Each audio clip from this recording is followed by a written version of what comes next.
Now, you may have heard the idea that there is no manufacturing here in the United States, but that's not true. I also heard somebody the other day tell me that if an iPhone were manufactured here in the United States, it would cost as much as a car.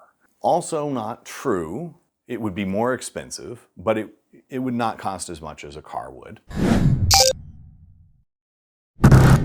The reality is, the true cost of manufacturing in the United States is more expensive than the true cost of having it manufactured in China.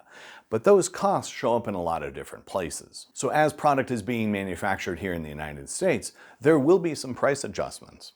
And there will be some products that just can't quite make the cut anymore, now that they're no longer being subsidized by credit. You may be one of those people who thinks, well, if I can't afford to buy it from China, that's not a big deal. I can simply buy it from one of the other countries in the region. But that thinking's a little outdated as well, because the collapse of the Chinese economy just happens to coincide with the collapse of the concept of globalization. See, the United States helped support the concept of globalization as part of our defense initiative.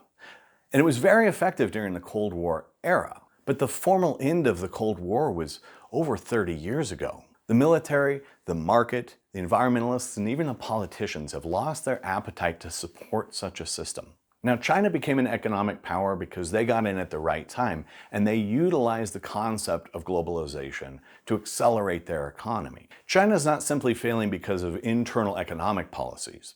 They're failing because the backbone that they built their economy on is being shut down. And as much as India and Malaysia and Vietnam would love to become the next China, they simply can't do it without the system of globalization. So what's the solution to all this? Well, we need to manufacture our goods as close to their final destination as possible, which means we need to do more manufacturing here in the United States.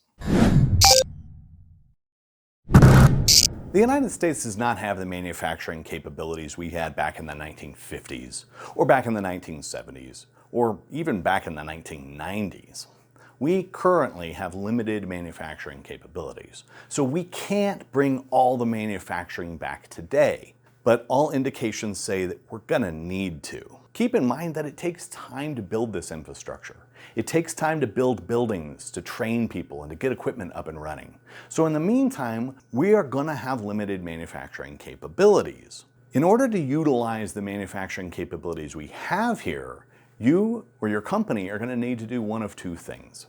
Either one, you're gonna need to pay more for those services than the people who got here before you. Or two, you're gonna need to have been here first, like 2016 type of time frame. And even in that case, you're still gonna need to pay more for those services than the people who are vying for that capability. Now, there are a lot of smart companies out there who started bringing production back to the United States quite a while ago. Like Apple Computer Company, who started bringing back production all the way back in 2012. Or GE, who started bringing back manufacturing back in 2016. Not to mention companies like US Steel, Intel, Martin Marietta, Nucor, and on and on and on. The point is, if you want to be part of this first wave, the window is very quickly closing on you.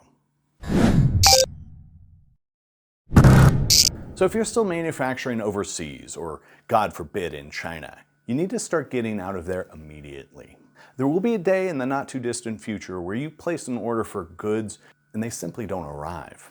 Your money, your tooling, and your supply chain will simply be gone. There won't be a lot of warning, and there certainly won't be any refunds. Now, some of you are just going to carry on as you always have and hope for the best. And I really do wish you the best of luck. For those of you who are a little bit more proactive, you need to start bringing your production back to the United States as soon as possible. Well, that's all I've got for you today. But make sure you come back and check out the channel later because we're working on some really cool things. Don't forget to like and subscribe so you can get all our latest content. And remember, go out there and do something cool today.